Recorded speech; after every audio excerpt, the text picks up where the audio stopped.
let's talk Liam McNeeley. I really want to know kind of how you feel about him. I guess first, let me kind of break down the specifics. Listed at 6'7", 210 on UConn's website. He'll be 19.7 years old on draft night. I've seen him live a number of times, and he looks as big as he's listed in person. So I do want to say that. He's headed to UConn via Montverde Academy. So I'm interested to see how you feel about Liam, the prospect. I think Liam is the perfect guy for us to talk about here at the end, because we had Drake Powell, who I'm looking at as maybe like a safer pick with not a ton of upside. And then we have Yegor, who in my mind has a ton of upside, but also may not be the safest pick. And then we have Liam, who I look at as a guy who is very safe, but also has upside. So he is my favorite, I think. Man, it's hard because I really like Yegor. But anyway, I really like Liam a lot. My thing with him, Corey, and I think you said this a couple months ago, or maybe it was even like 6 months ago, that you said in your mind, because I don't know if you remember this, Corey. I think I texted you about him a long time. This might have been a year ago, and you had already seen him live. And I was like, dude, this guy McNeeley. And you're like, bro, I've seen him live. Like, he's the next, like, he's going to be awesome. And I remember that conversation, and I watched the film, and I'm like, yeah, this guy rocks. I'm really, really excited about his game, because no, now we can have this conversation. I don't think he'll ever be a number one. Sorry, that's not a crazy take. It's not even whatever. It's just a thing. It's not his game, right? But as like a really, really high level second, third option, I can see it. And the name that you mentioned, you said he was like a mix of somebody and Klay Thompson. And in my mind, I'm like, damn, Klay Thompson, like just an incredible second option for those dynasty warrior teams. And I look at Liam, he's gigantic, great frame, limitless range. And, obviously there are other aspects of his game, but just like the shooting with him is the marquee skill. And I love it. I really like him as a prospect, is where I'll start. Yeah, I have him as a top 5 guy coming into the year. Okay. I think that he plays so much like you would want a guy who's trying to fill a role similar to Klay.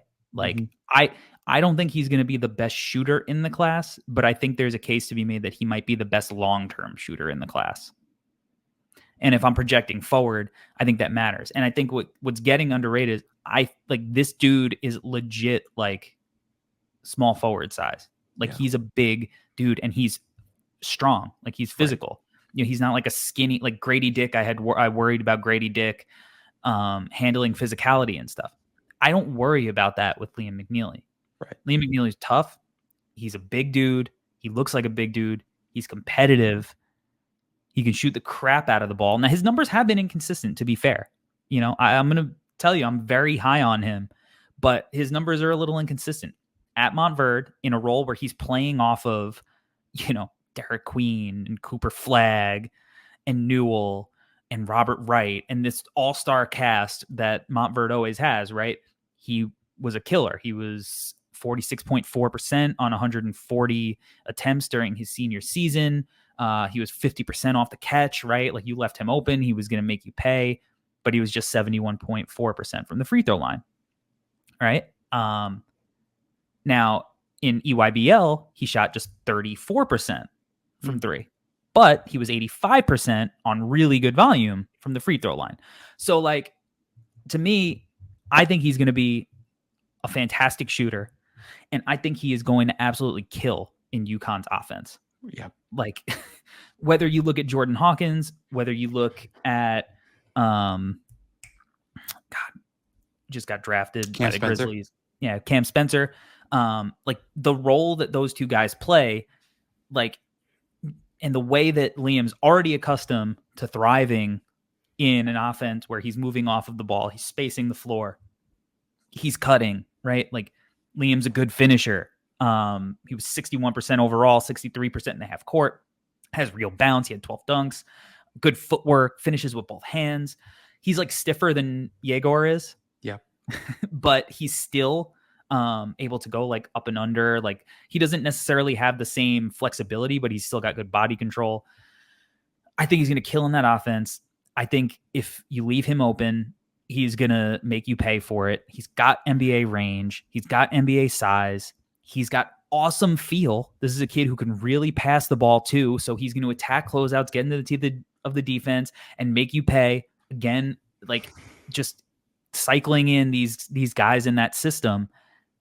I think he's going to be a guy that is on the national stage. UConn's going for a three-peat. He is going to be the most highly regarded freshman on that team.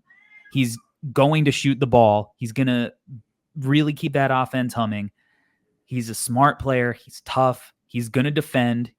You know, he might not be like some lockdown wing. He might not have the same potential as Drake Powell, right? But he's physical. He can body up. If you put it in his chest, he's going to take it. Yep. I think he's going to be in the top 5 conversation because 6'6", legit 6'7" shooters who have playmaking feel, could put the ball on the deck, could finish at the rim. Those guys don't grow on trees. This guy doesn't grow on trees. I think he's going to be a potential top 5 pick in this class. I've seen him multiple times. I saw him at the Jordan Brand Classic. He's talking crap. He's like in his element. The dude is, I think his self-creation is pretty limited, but like he can play at a pick and roll, and he can score that way. I think he's going to get better at that. And as he gets better at that, like with the stuff he already has, I think he's got way higher potential than people are giving him credit for. Yeah. Yeah. No, like Corey, I think, and you know, everything that you said, like I agree with. And like even the flexibility thing, like compared to him and Yegor, like I think also it's like a body composition thing. He's one of these long torso, shorter leg guys. So he looks a little stiffer, but I don't think he's stiff. I like what you said. Like he's not as flexible as Yegor, but he's still got some flexibility to him. And Corey, I want to give credit to Metcalf, right, in the piece that he wrote about him, because at the end, you know, he did highlight some of his concerns about McNeeley's game, right? But he was like, at the end of the day, like it's not gonna matter. Like he's gonna be such a damn good shooter that, you know, some people might like blow some of the defensive concerns about him like out of the water, like may overblow that stuff. And like I just think he's going to be a good defender. He's a big body dude. Like he's every bit the height that you mentioned, but also like he's not built like Yegor. He's got a big chest, big shoulders. He's a bigger guy. I just love the versatility with him offensively too, where yeah, you're not going to put the ball in his hands and be like, hey, go create all the time. But I think he's interesting. He offers versatility in another way where I think he's a really good screener, and he's a guy that you can have be the screener and also run ball screens at the same time. And of course, you're not going to ask him to run ball screens all the time, but he can do it. He has a good enough handle. He can pass, as you mentioned. He makes high level reads, and he thinks the game fast. So I've got no concerns about him offensively, like as you mentioned, and that context he's going to be in at UConn. Perfect. Dan Hurley's going to get everything out of him, and he's going to make him the best version of him. I think it's going to be fantastic. So if we think about the long tournament run that they're probably going to have, and him being at the center of a lot of that, a lot of their success, it's easy to see how a guy like him ends up in the top 5. So yeah, I'm right there with you, man. I loved his film. I love the way that he played off of Flag and Queen and Asa Newell, all those guys. Asa Newell, right? Asa Newell? Asa, yeah. I loved all of it. And so I'm really excited for him to see how he takes this opportunity at UConn and he runs with it. Yeah, because he's going to continue to play off like high-level college players, smart guys who thrive in that system with the best coach in college basketball right now. You know, like you said, deep tournament run. I think he's somebody playing at Montverde, playing in all these all-star games. This is somebody who's not afraid of expectation. As long as he's not shooting 30%, like a guy like him, again, because he's legit tall, who is a, you know, dribble, pass, shoot kind of guy, and I think his defense is probably going to get underrated. How does he fall out of the top 10? If he shoots it like I think he's going to shoot it, how do you how do you fall out of the top 10? Even if he doesn't get to show off a ton of other stuff in his game because he's playing in a system, I just don't see it, like how you can pass on that, because these guys do not grow on trees, and I think he's really going to shoot it. I really do, and I think he has the positional versatility that makes it worth your while. And again, he's not like a skinny guy that we have to worry about his body. He's going to continue to get stronger and more athletic. And I already think he's already at or above the athletic threshold that he needs to be at. So you add the competitiveness, the feel, all of that. Like, I'm just in. Again, you said it at the beginning. He's not going to be a number one option. Okay. That doesn't mean he's not going to be crazy valuable. It doesn't mean that he's not going to do so much for your offense just because of the threat of his shot. It's going to cause chaos within the defense because of how he can space the floor. I don't want to get too ahead of myself with, a lot of these guys. He's just so safe to me. He's just so safe. How do you look at that shot and go, oh yeah, he's not going to be a great shooter. Like, it's picturesque. It's the same every time. Like, even when he has to shoot it in different situations, quick release, on the move, all of that, like, it's balanced. The release point is the same every time. Like, I think he's getting underrated because he's not the self-creator type that some of these other guys may look to be. I think he's getting underrated as to what his potential is, because this is a dude who's going to score points. He's going to knock down threes at a high clip.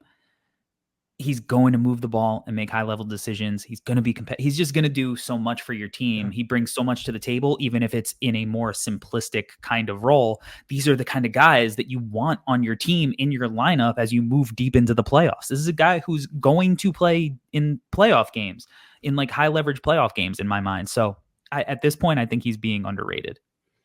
Corey, if you were telling an NBA exec right now, like, hey, you're going to get like maybe a lesser version or a similar version of Klay Thompson in the 2025 class, where are you taking him? Top 5. It's top 5. Like, it's not much of a conversation, right? And so if you could potentially get Klay Thompson in this class, you take him top 5, you go to sleep at night happy, excited, and ready for the future. So yeah. And so shout out to everybody watching in the chat. Make sure you hit the like button, share, all that good stuff. But Dirty Dancer, friend of the program, in the chat, I don't get excited by these Caravan types. He's way more dynamic than Caravan to me. And obviously he's younger. He's got way more ability in my mind to kind of create for himself consistently. I know that Caravan has shown a little bit of that, but Caravan's also older. So to me, like, he's got way more juice as a scorer beyond just shooting than a guy like Alex Caravan, who is more of just that kind of floor spacing role player. Like, I think that McNeeley has the potential to be like a number 2, number 3 offense option on a good to great NBA team down the line. So I think that's, to me, where the difference is. And Dirty Dancer says his defense doesn't even sniff prime Klay, and it's like, sure, but he's a high school prospect who I think has shown really good stuff as an on-ball defender. He may not be lockdown, but if people thought that Klay was going to be an elite shooter who was also an elite defender in the draft, he would have gone way higher than he did, right? So, like, we have to project these things, and part of it is going to be like his coaching and where he ends up in the NBA. But like, he's going to UConn. He's going to defend. He's going to make smart decisions. He's going to make shots. He's going to get easy buckets off, movement. To me, this kid's a no-brainer. Like, I love watching him play basketball.